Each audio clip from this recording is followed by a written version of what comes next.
everyone. Welcome to Wine Sales Ankeny 10-Minute Tasting. I'm Mindy, one of the co-owners here, and I'm with Paul, my co-owner and our Certified Specialist of Wine. Hello.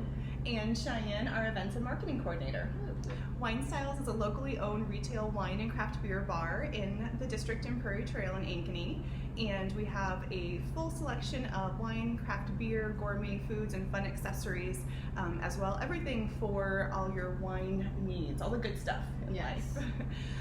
Today we are here to talk about wine and cheese, two of our favorite things.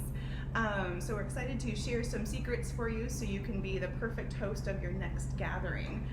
Cheyenne, so tell us a little bit about wine and cheese and pairing them and using them for parties or dinners, whatever it might be.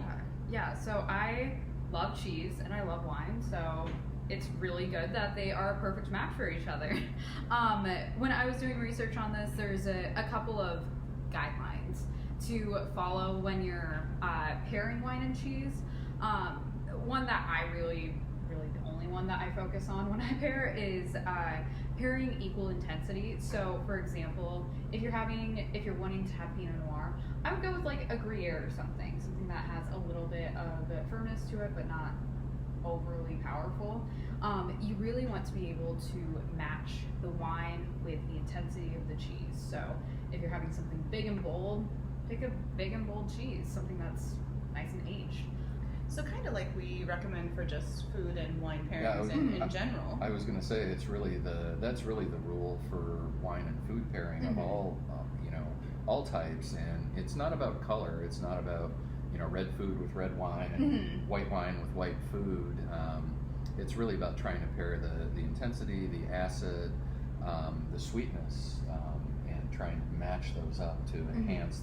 The wine should enhance the food, and the food should enhance the wine. But no matter what we tell you today, the most important thing is to pair what you like with what you like. Absolutely. So we're going to give you some good tips, but definitely make sure that you enjoy what you're having. I know the tendency, Cheyenne, is for us to pull cheese out of the refrigerator and consume it right away.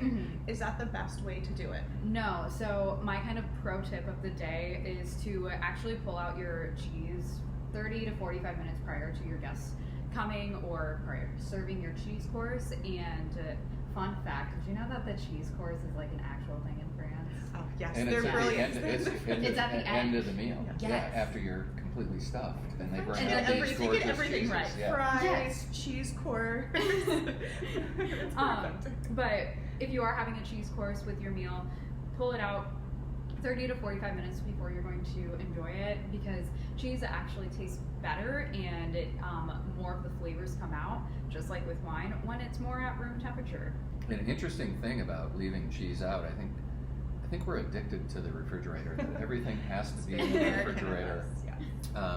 I grew up in upstate New York in a very big dairy area, so we had cheesemakers all over, and they don't store their cheese in a cold refrigerator. Matter of fact, my grandmother would store the cheese in the bread box, and it does not go bad or go rancid. And same thing with butter. I heard you can store butter on the countertop, and it does not go bad. There's some question about that, but yes, I know it's an old. I'm not making any recommendations on the counter since I was really little, and I have not died yet. Yes. Well, and I guess it goes back, the butter that is warm at room temperature, much like the cheese, does have so much more flavor. Also, charcuterie, right out of the refrigerator, you just are not going to get the flavors, the textures, and everything that is meant to be with those amazing products. Well, I mean, you walk around a market in Spain or Italy, and they have their cured meats hanging in their stall along with their cheeses. So, I mean, they're stable.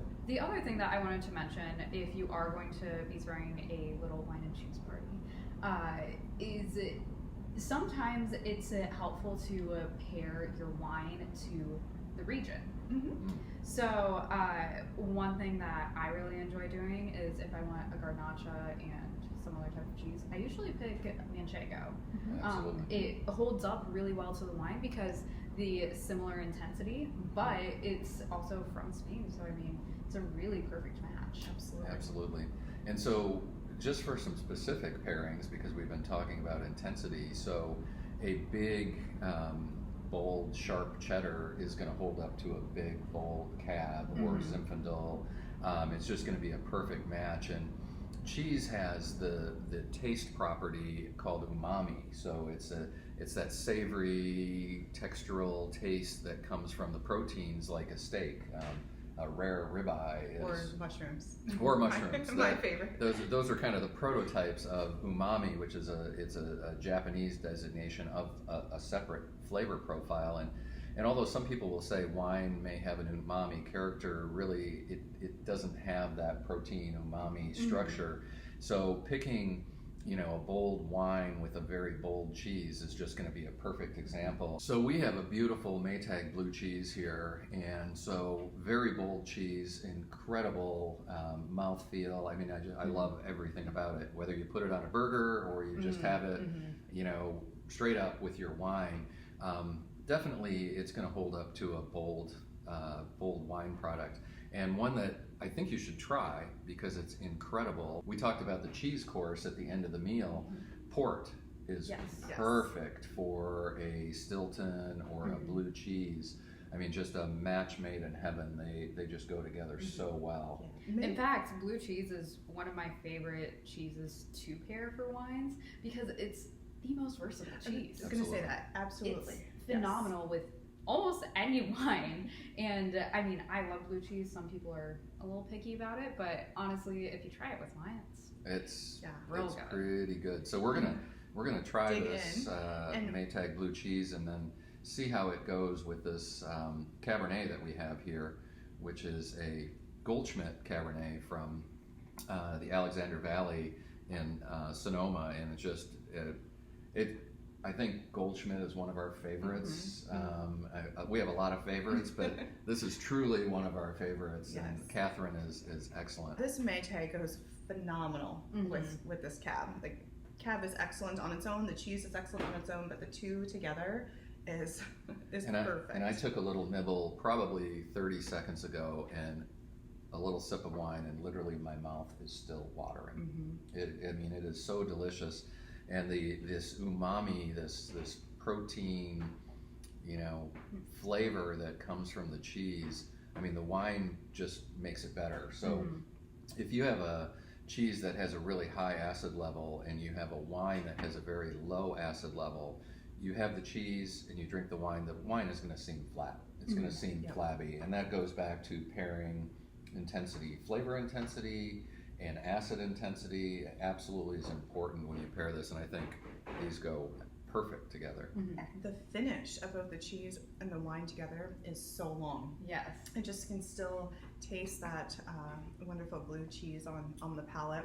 And Maytag is phenomenal because it is strong, as Paul mentioned, but it's not overpowering. No. It is not an uncomfortable blue cheese, so if you are a blue cheese novice, I highly recommend starting with Maytag. It's a great place to start. Wonderful flavors without being anything too extreme or off-putting or quote-unquote stinky, like some people like to call it and think of it. So it's perfect matchup. Yeah. And Cheyenne actually picked this Vouvray, this French sparkling as well. Yes.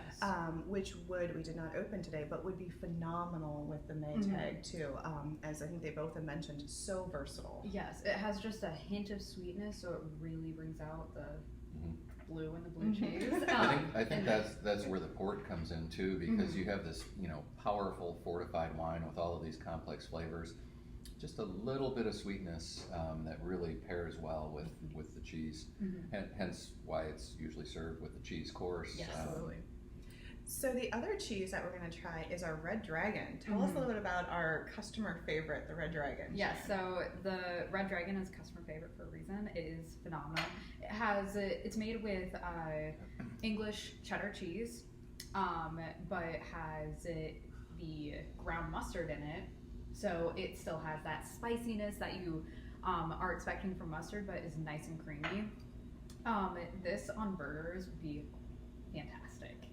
That is kind of if you are a brown or spicy mustard fan, walk or run. Don't walk and get this. And as Cheyenne mentioned, It's fairly soft, so putting it on a burger or a black bean veggie burger too would just be phenomenal. And the thing about this really shows you, and so did the blue cheese, the importance of letting your cheese warm up to room temperature. When I put this in my mouth, it literally just started melting on my tongue, and the flavor exploded. Yeah, and with those mustard seeds, that boldness, again, pairs perfectly with this cab. That's why we picked this one, because we knew it would be phenomenal with both of these cheeses. Any last thoughts for our watchers, Cheyenne, on putting together a perfect cheese plate or cheese course? No, I mean, if you guys are having one, just let me know. I'll come over. I love cheese and wine. I'll talk about it for you, but... Well, when we talked about, the next 10-minute tasting, and we talked about cheese and wine, I was like, well, that's just obvious. Yeah. Yes. That's always how it's been, is cheese and wine are almost... It's a lot of our dinners that are... Honestly, it's almost the prototype pairing. I mean, you can't go wrong with cheese and wine. Well, and we're more than happy to help you too. We have a great cheese cooler. We like to focus a lot on our local cheese purveyors, but we do have things from around the country and around the world. And we can put together a nice cheese and charcuterie board too, so we can take the guesswork out of it for you and even make specific recommendations so you can really shine. But hopefully you'll stop in, pick up a few of these cheeses. We always have these in our cheese cooler, and give it a try and experiment a little bit on your own. Thanks again for joining us for the Wine Styles Ankeny 10-minute tasting, and we'll see you again soon. Cheers. Cheers.